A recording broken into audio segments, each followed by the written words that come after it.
Bem-vindo a bordo, eu sou o Cláudio Luquezzi, esse aqui é o Kowalski e estamos começando mais um Documento Revista Asas, junto com os nossos parceiros, a Embraer, Dassault Aviation, Amaro Aviation, Elibras, Digex, Goodyear e Hangar 33. E se você curte, valoriza e quer apoiar o nosso canal, assine a Revista Asas. Você não só nos apoia, como tem na revista o complemento perfeito de informação, história e cultura. E vamos lá, porque pensar faz bem. Estamos no Lago Ladoga, no extremo norte da Europa. Há 9 décadas atrás, isto era parte do território da Finlândia. Desde a Segunda Guerra Mundial, pertence à República da Carélia, que é parte da Federação Russa. Então, nós estamos na Rússia, usando trajes preparados para mergulhos em águas árticas. Esses mergulhadores se preparam para ter um primeiro vislumbre do monstro silencioso que se oculta sob a superfície dessas águas calmas. A União Soviética e a Finlândia estavam então em guerra. Por volta de fevereiro de 1940, os soviéticos estavam enviando bombardeiros para lançar suprimentos para tropas suas cercadas em território inimigo, na região do Lago Ladoga. E durante esses voos, enfrentando caças e artilharia antiaérea finlandesa, 3 dos bombardeiros tiveram de fazer pousos forçados no próprio lago, então congelado. Infelizmente, as tripulações de 2 dessas aeronaves pereceram, quase todos, tentando fugir da captura e encontrar as linhas soviéticas. Mas a tripulação do tenente Tikhon Ivanovich Pozidaev, levando inclusive uma das metralhadoras pesadas do seu avião para se defender, conseguiu ter sucesso e retornar para junto das forças soviéticas. Mas o seu avião ficou para trás. Os finlandeses encontraram as 3 aeronaves, tiraram para si alguns itens e marcaram apenas de modo grosseiro as posições destas. Mas veio o degelo da primavera e os bombardeiros afundaram nas águas do Ladoga. Entretanto, graças à sobrevivência de Pozidaev e sua tripulação, a posição do seu avião ficou também de modo aproximado registrada nos arquivos soviéticos. E a aeronave ali ficou a 72 metros sob as águas nos últimos 84 anos. As imagens que você está vendo são as primeiras que o mundo vê dessa aeronave, desde então. Mas que aeronave é essa? Trata-se de um bombardeiro estratégico quadrimotor Tupolev TB3. E que avião foi esse? Pouco antes da Primeira Guerra Mundial, o genial engenheiro aeronáutico Igor Sikorsky, nascido em Kiev, criou então para o Império Russo o primeiro bombardeiro pesado quadrimotor do mundo, o Ilya Muromets, que estreou em voo em 10 de dezembro de 1913 e foi usado contra os alemães até 1917, quando então a Revolução Bolchevique tirou a Rússia da guerra e surgia a União Soviética. Mas esse legado foi continuado no novo regime, através de uma nova e brilhante geração de projetistas, na qual se destacava o russo Andrei Nikolaevich Tupolev, nascido perto de Moscou, e cujo trabalho se notabilizou por projetos de aeronaves em metal. Assim, quando o governo soviético emitiu um pedido de um bombardeiro pesado em 1924, Tupolev reagiu apresentando o que era um projeto inovador na época, um bombardeiro bimotor inteiramente metálico que iria se tornar o TB1, que voou pela primeira vez em novembro de 25. Além de ser todo metálico, ele era também um monoplano, enquanto países de grande tradição aeronáutica, como o próprio Reino Unido, ainda criavam bombardeiros biplanos. O TB1 foi aceito para serviço na Força Aérea Soviética em 29, mas a cúpula militar do país desejava um modelo ainda maior e de capacidade ampliada, em grande parte por influência de um dos maiores estrategistas da época, o Marechal Tukhachevsky, cujas ideias chegaram até a influenciar a doutrina alemã da Blitzkrieg, ou Guerra Relâmpago, na Segunda Guerra. E ele era um defensor de um poder aéreo estratégico capaz de atacar a indústria bélica do inimigo e sua infraestrutura de suporte, como as redes ferroviárias e de energia. Assim, Tupolev desenvolveu a proposta de um projeto ampliado do TB-1, muito maior, como era pedido, e mais poderoso. E o novo bombardeiro voou em 22 de dezembro de 1930, sendo designado TB-3. Ele era quadrimotor, enorme e com muitas inovações, mais avançado que qualquer bombardeiro então sendo criado em qualquer outro país. E já no início de 31 foi aprovado para produção em série, com o primeiro exemplar voando no início de 32. Esse primeiro modelo de série tinha 4 motores alemães BMW 6 de 730 HP, produzidos sob licença como M17, e que depois foram substituídos pelos Mikulin M34 de 800 HP, de projeto soviético. Ao todo, até 38, foram produzidos cerca de 800 TB3, o que era uma marca impressionante na época, e dava à União Soviética a primeira força de bombardeiros estratégicos modernos do mundo. Além disso, com a robustez dessa sua estrutura metálica, ele tinha uma incrível resistência às piores condições de operação. Em uma versão especial com cabine fechada, o ANT-6 Avia Ártica, com trem de pouso adaptável para esquis, se tornou um dos primeiros aviões de grande capacidade do mundo para pesquisas e exploração da região ártica, contribuindo muito para o conhecimento científico dessa região no extremo norte soviético e o seu mapeamento e posterior exploração de recursos naturais.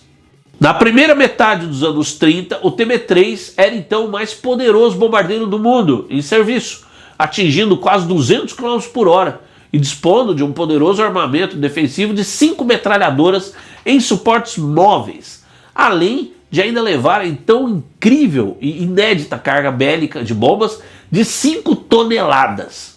E quando carregado com apenas um pouco menos da metade disso, era capaz de voar até o alvo a uns 1.500 km de distância.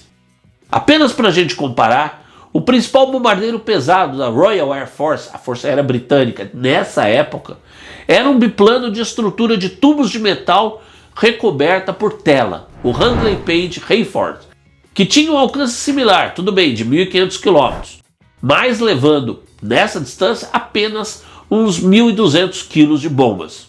Mas a aviação evoluiu muito rápido nessa segunda metade dos anos 30, surgindo caças monoplanos como os Messerschmitt 109 alemães e os Spitfire britânicos, capazes de atingir mais de 500 km por hora. Desse jeito, quando as tropas da Alemanha de Adolf Hitler invadiram a União Soviética no verão de 1941, o TB-3 já estava totalmente ultrapassado. Mas mesmo assim, nos primeiros meses de combate, diversas vezes grupos deles foram enviados contra as forças inimigas em avanço, num esforço desesperado, que custou muito caro aos bombardeiros e suas tripulações sacrificadas nessa luta.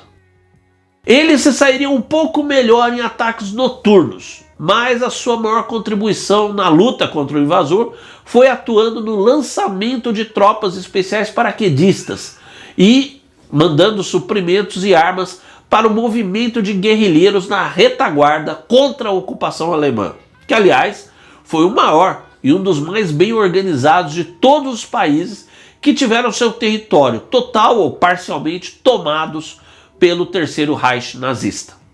Mas as ações mais incríveis desses aviões gigantes foram, sem dúvida alguma, as de suas versões especiais, os TB-3 Svino, nas quais o bombardeiro servia como um porta-aviões voador. Isso mesmo, levando outros aviões. Nós abordamos em detalhes esses aviões incríveis e quase inacreditáveis no episódio 95. Assiste depois, se já não assistiu. Então, passando a dispor de um bombardeiros muito mais modernos e eficazes, como os Ilyushin L-4 e Petliakov PE-2, os TB-3 foram retirados das ações de combate e os que restaram, atuando como transportes e lançando paraquedistas, foram todos aposentados por volta de 44, pouco antes da vitória final contra a Alemanha nazista, encerrando a Segunda Guerra na Europa, isso no início de maio de 1945. E assim, o TB3 passou à história. Grande, imponente, mas já obsoleto quando da invasão alemã, apesar dos mais de 800 construídos, nenhum chegou aos nossos dias. Não existe um único TB3 em museu algum. Até agora. O avião, um dia comandado pelo tenente Pozidaev, faz parte de um projeto incrível de trazer à luz do dia, restaurar e colocar em exibição pública um genuíno desses monstros do passado. E esse esforço é liderado por esse homem, o meu amigo Boris Ossetinsky, criador e diretor da Fundação Asas da Vitória, de preservação da memória aeronáutica soviética e russa, e o maior restaurador de aeronaves históricas da Rússia, e um dos maiores do mundo, com aeronaves por ele recuperadas voando em diversos lugares do planeta, como no Flying Heritage e Combat Armor Museum e o Military Aviation Museum, ambos nos Estados Unidos. Foi através dele e da sua equipe, por exemplo, que temos hoje 2 Shturmovix e alguns Polikarpovs e MiG-3 novamente voando. Agora, com o monstro do Ladoga, o projeto, claro, não é colocar uma aeronave dessas para voar. Trata-se simplesmente de uma aeronave muito grande, complexa e de inestimável valor histórico. Assim, será recuperado para exibição estática em museu. Макеты, да, это все хорошо. А вот настоящие машины в полном размере, как хотелось бы видеть, их ни одной в мире нет. Было выпущено порядка 800 самолетов ТБ-3 и уникальных самолетов, которым гордился Советский Союз и который, в общем-то, был визитной карточкой на всех авиасалонах. Это как арт-объект. У нас задача, конечно же, не просто поднять, а в течение определенного времени сделать настоящую машину, стоящую на колесах, с обшивкой, со всей деталировкой, со всеми приборами. Os outros 2 TB3 ainda não foram encontrados, mas a equipe de Ossetinsky segue procurando. Afinal, após ser visto por mergulhadores, o bombardeiro encontrado está em condições um pouco piores do que se pensava. Assim, como fez em outros projetos, como os dos 2 Shturmovix que hoje voam, Ossetinsky pretende encontrar os outros 2 aparelhos para, somando os 3, conseguir fazer um TB3 inteiro e perfeito, em todos os detalhes, para ser exibido ao público, de modo estático, como a gente já disse. Já no caso do avião encontrado, o de Pozidaev, trabalha-se agora para trazê-lo à superfície, o que deve ocorrer no ano que vem, 2025. Foram cerca de 5 anos de pesquisas e de buscas em campo, para que Ossetinsky e sua equipe o encontrassem, no seu descanso sob as águas do Ladoga.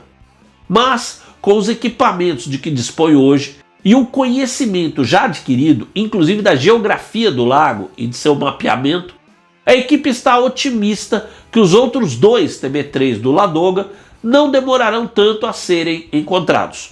Quando foi perdido em ação, o avião de Pozidaev era muito novo, tinha realizado apenas 13 missões de combate, num total de somente umas 70 horas de voo. E o que aconteceu ao seu corajoso piloto? O tenente Pozidaev retornou ao 3º Regimento de Bombardeiros Pesados, voando de novo no TB3. E foi assim que foi a combate quando a União Soviética foi invadida pela Alemanha nazista de Hitler no verão de 41, numa guerra de extermínio.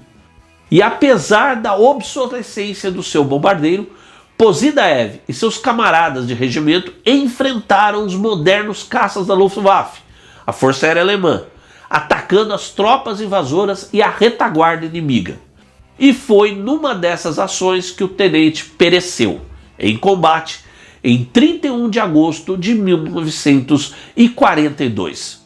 Mas a sua aeronave, o imponente e gigante TB3, está a caminho de retornar aos nossos olhos, num tributo merecido aos homens que o criaram e aos heróis que os tripularam. E você conheceu toda essa história aqui comigo e com o Kowalski no canal da Revista Asas, o melhor da aviação e sua história e cultura no YouTube.